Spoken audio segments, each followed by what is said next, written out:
Welcome to Sustain Sessions with myself, Matthew Ojar. You're probably thinking, what on earth is Sustain Sessions? Well, I'm just actually trying to share my heart, my experiences, and my wisdom that I've learned from 7 years being within the music industry as a recording artist. The 28th of June, which is actually my birthday as well, will mark the 7-year anniversary of me releasing music. Yay! And with that, I actually hope to put out a new project, which is Breakthrough Sessions 2.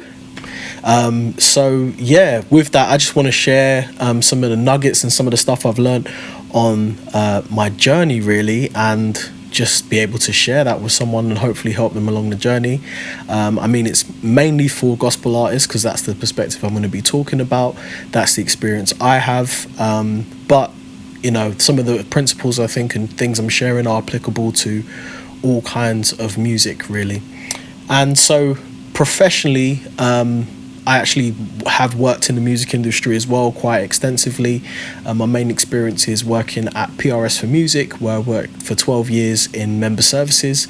And you can't guess my age. That would be very, very wrong. So I won't be telling you that part.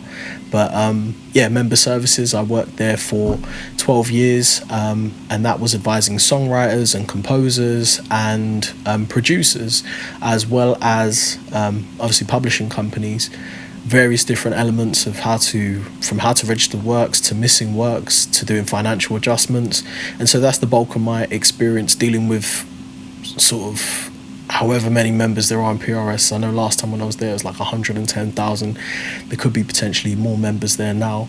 Well, I know there are, but basically just dealing with, in a small team like that, dealing with every kind of query, and you get to learn a lot about the music industry. So I'm thankful for that experience I've had.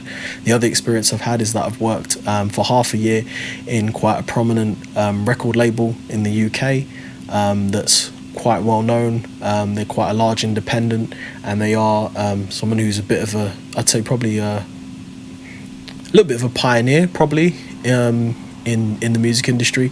So those two experiences really gave me a little bit of a deeper insight into the music industry, which I guess to an extent has probably carried over to my artistry.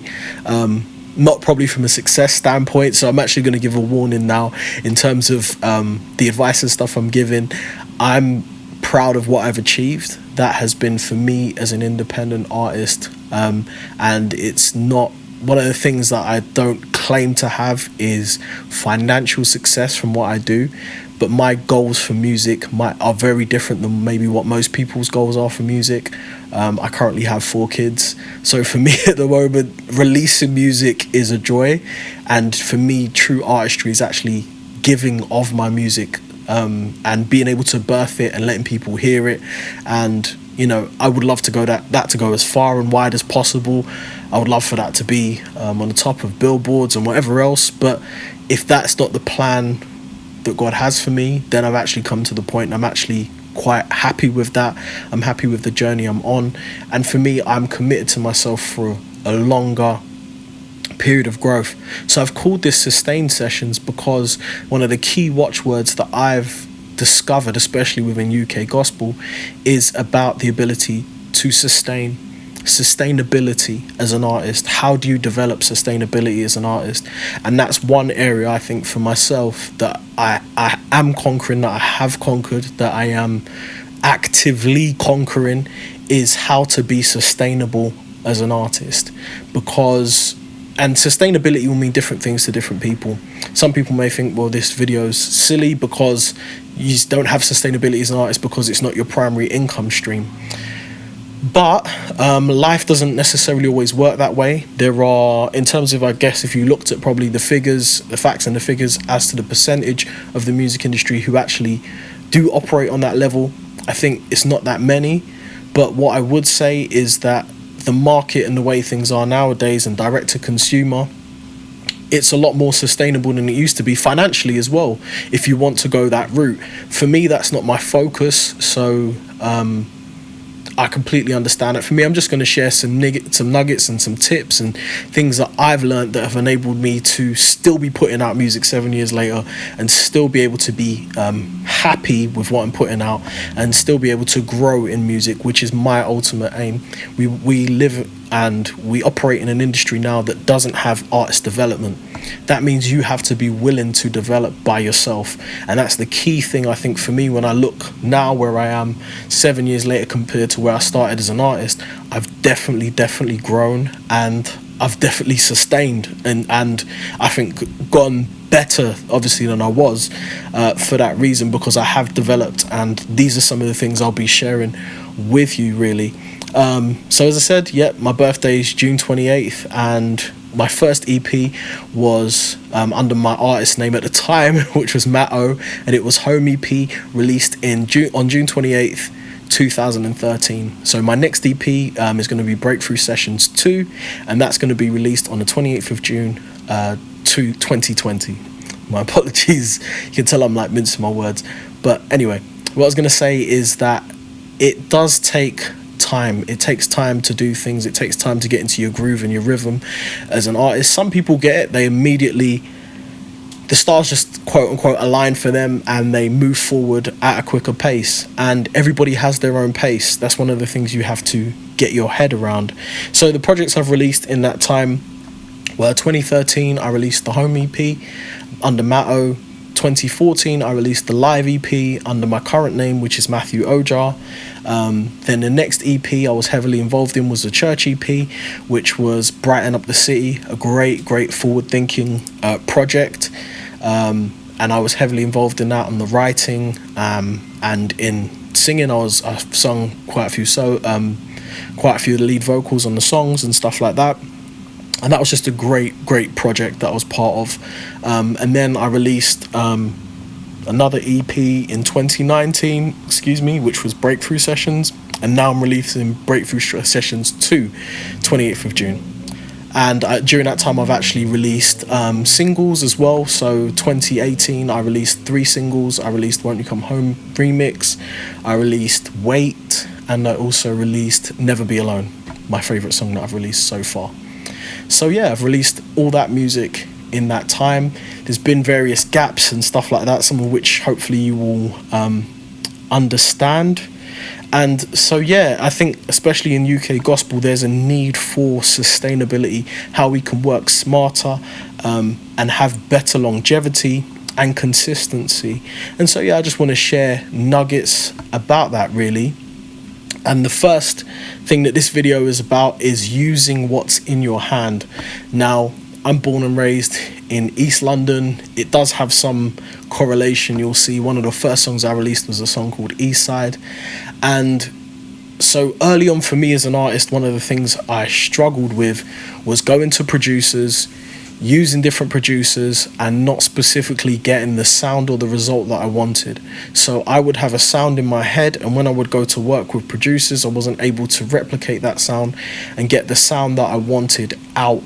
So what happened at that time, and the first key that I would say, especially to those who are gospel artists, is prayer.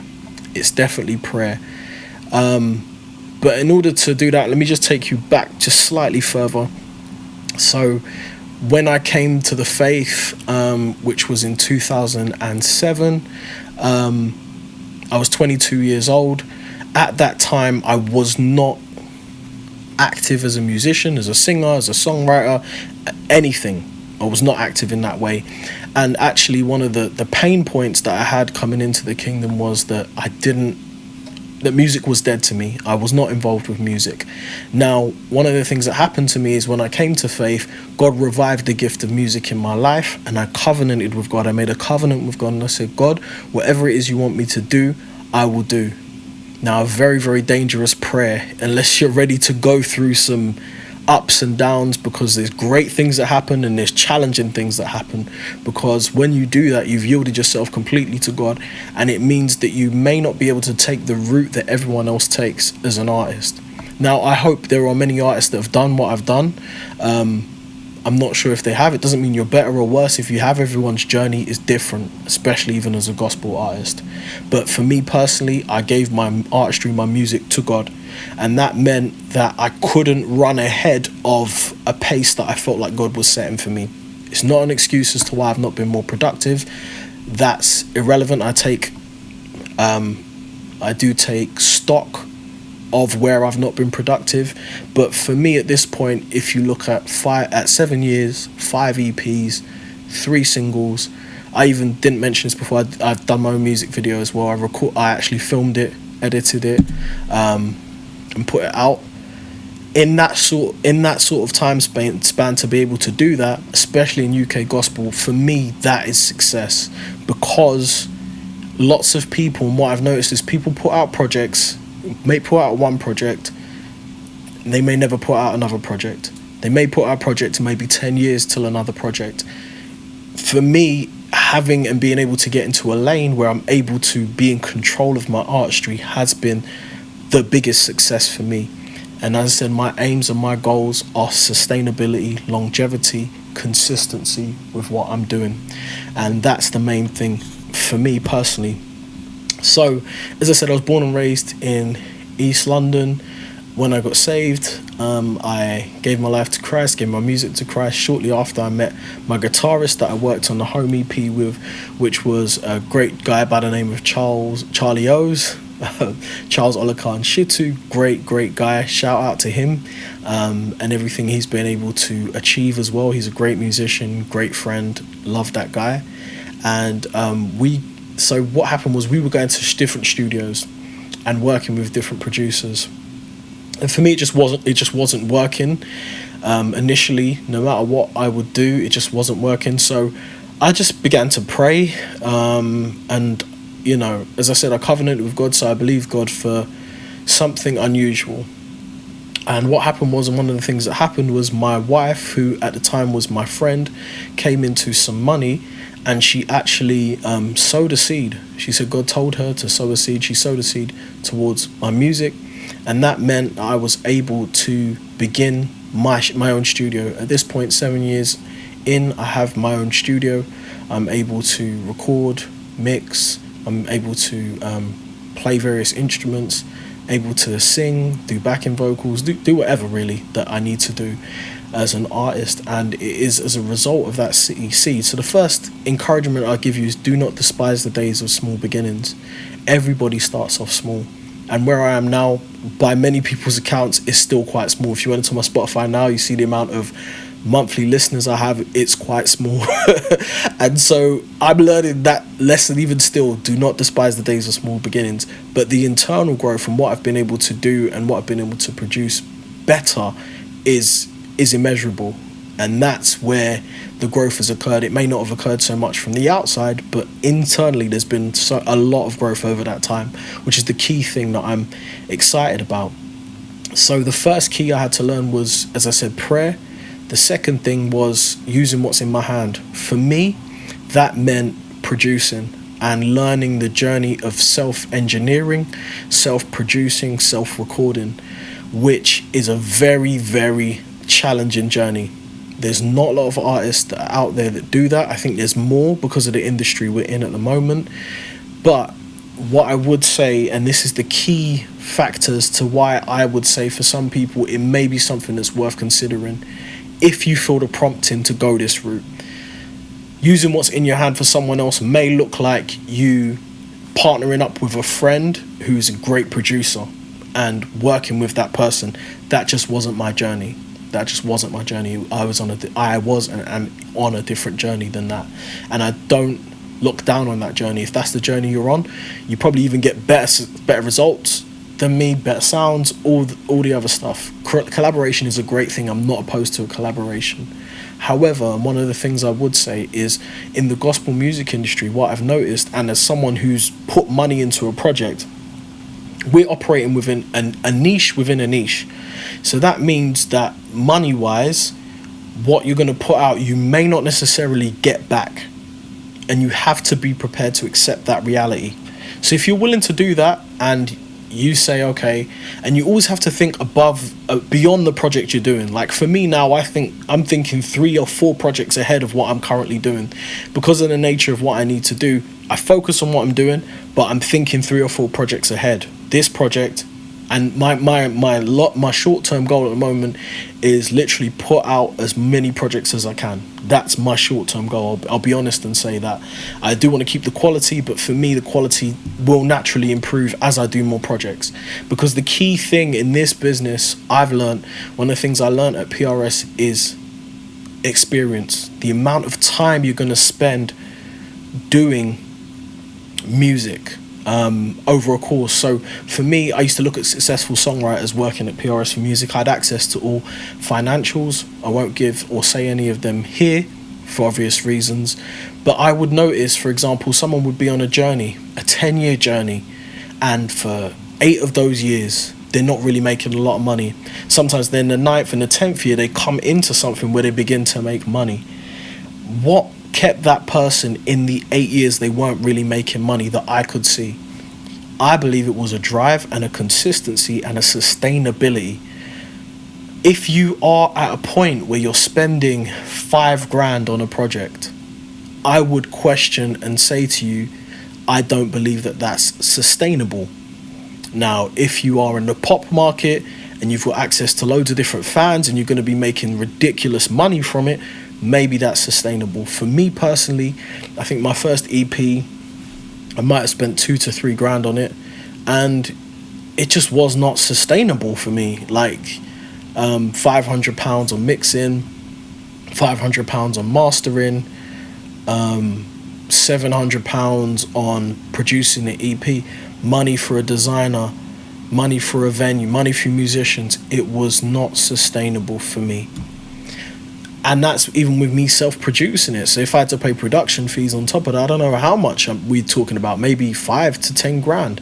So I would challenge you, if you're an artist that already is out there, that if it's not sustainable, try and find a way that you can use what's in your hand. Now for me, as I said, I've gone the self-recording route. So everything I put out since 2013, apart from 2 EPs, I have recorded myself. Not all of them I've mixed. I've only mixed Breakthrough Sessions 1. That's a new part of the journey that I'm on now in terms of mixing, and Breakthrough Sessions 2, which I'm putting out on the 28th of June. Everything else before that, I paid for mixing on various levels. I also mixed a song called Wait. If you hear that song now, that's the very first song I mixed. Wasn't great mixing, but I think my overall point is just using what's in your hand, and that journey of saying, okay, you know what, I'm an artist and I am prepared to be patient with myself and give myself time to grow into who I am.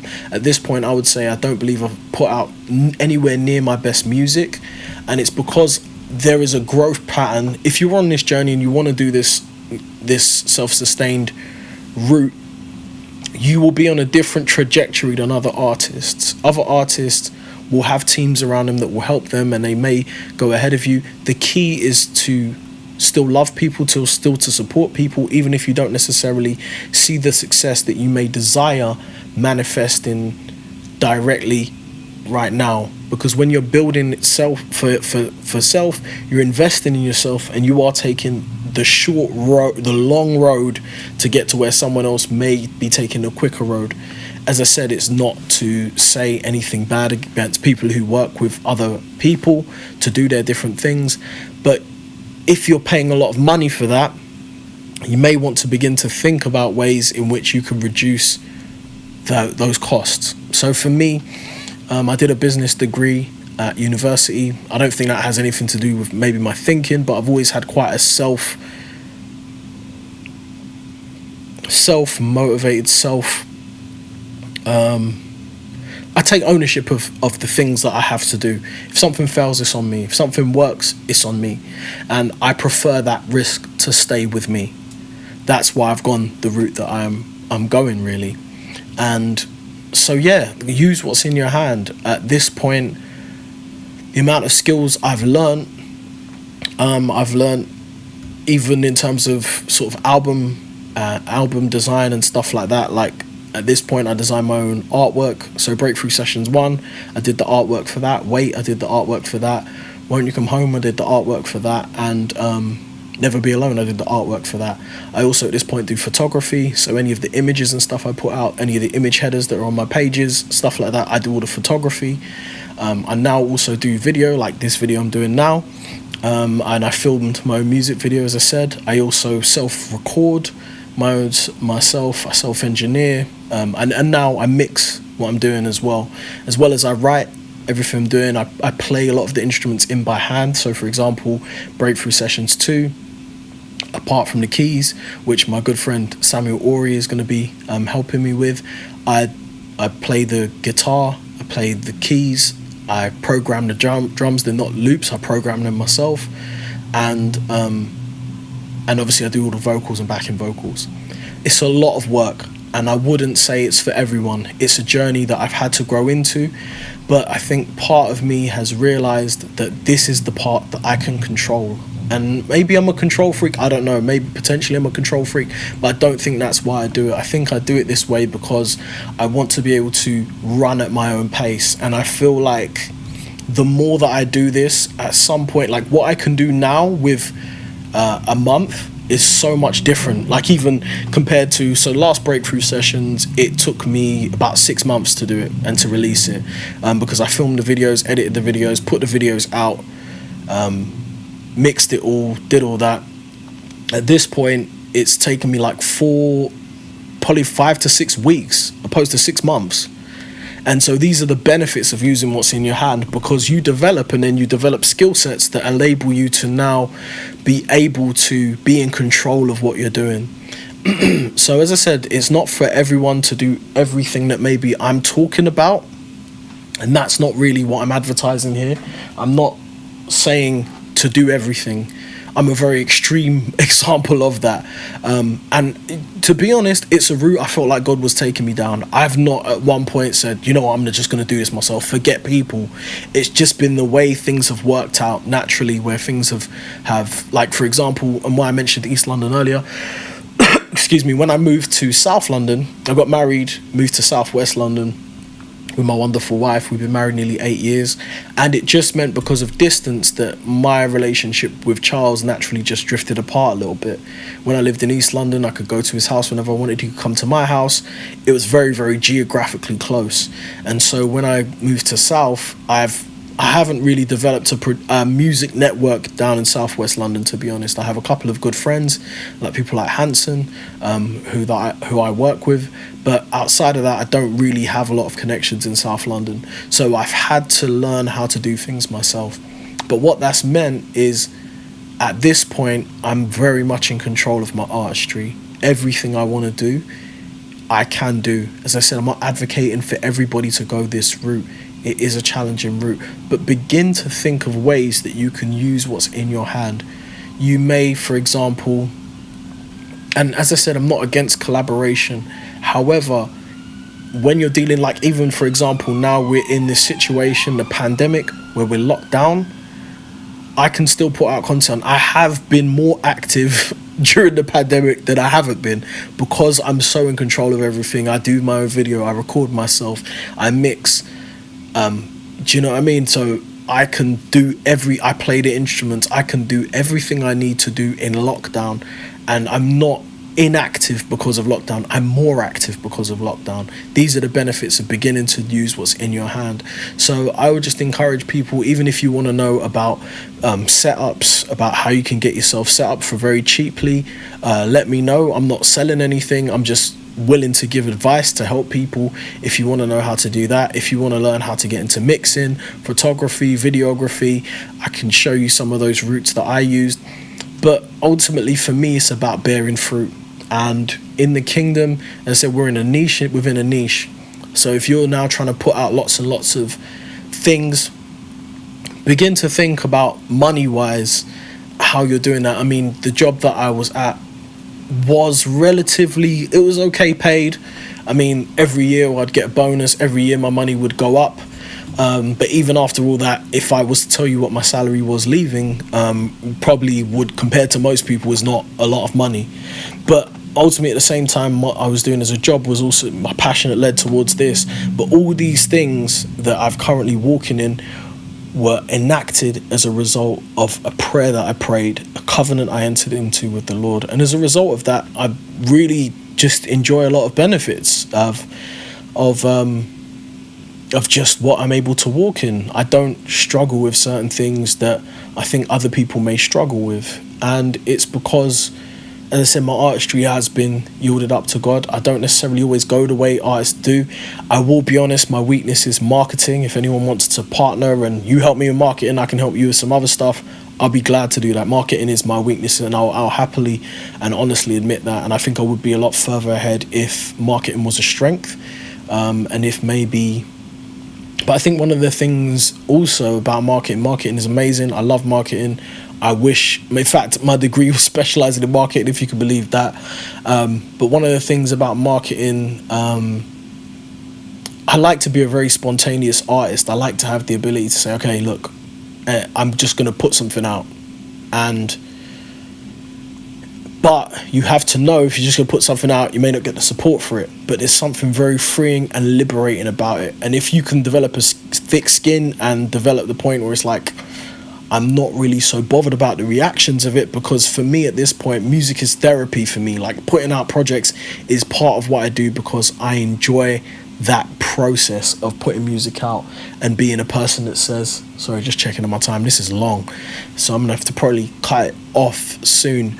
But yeah, just putting music out all the time, and just seeing the growth in myself, listening to something that I've done and being like, that's actually pretty good after 7 years. It's taken that long to get to a point where I'm like, oh, okay, it's okay. But I'm also, to be honest, I'm also my harshest critic. I will listen to things. I could tell you exactly what's wrong with every project I've put out already. And it's not because I'm against myself. I'm just very, very hard on myself. And so I realize... But I'm also, at the same time, forgiving myself. I realise I'm not the finished article, haven't released my best music. I'm on a journey, and it's a journey of 10 years plus. So I'll just leave you with that, with this thought as well. They say it takes 10,000 hours to master something. Are you going to be able to be in the music game for 10,000 hours to be able to master it? Because 10,000 hours, I don't think you're going to get that in 1 year. If you work, if there's other ways you need to make money, I don't think 10,000 hours, you're going to get that within a year. So that's the first and the most poignant message I'll leave with you. Use what's in your hand. Be wise about the decisions and the money that you spend. Think about sustainability. Think about 3 or 4 projects down the line. Think about, you're pouring all the money into this project. This project may not be the project that bursts you onto an international stage. If it's not, what are you going to do next? Are you going to wait and be discouraged? And because I've been through all these processes and these journeys, are you going to wait 10 years to put out another project? Or are you going to try and develop ways in which you can begin to be fruitful with what you have in your hand? God bless you. I really look forward to doing these again and doing the next sessions. I hope you can join me and share it in your networks if there's people that need to know this information. It's very, very basic stuff, I think, but sometimes it's good to have these conversations because you forget it. Like, you're so focused on seeing what's on the TV and what's on social media and how other people are doing it. But there's a lot of artists, more artists that are like me now. And when these artists, like your J. Coles and people like that, blow up, they blow up huge, and they can sustain it because they actually are in control of their artistry. So that's my encouragement to you. God bless you, and thank you for joining. God bless, guys.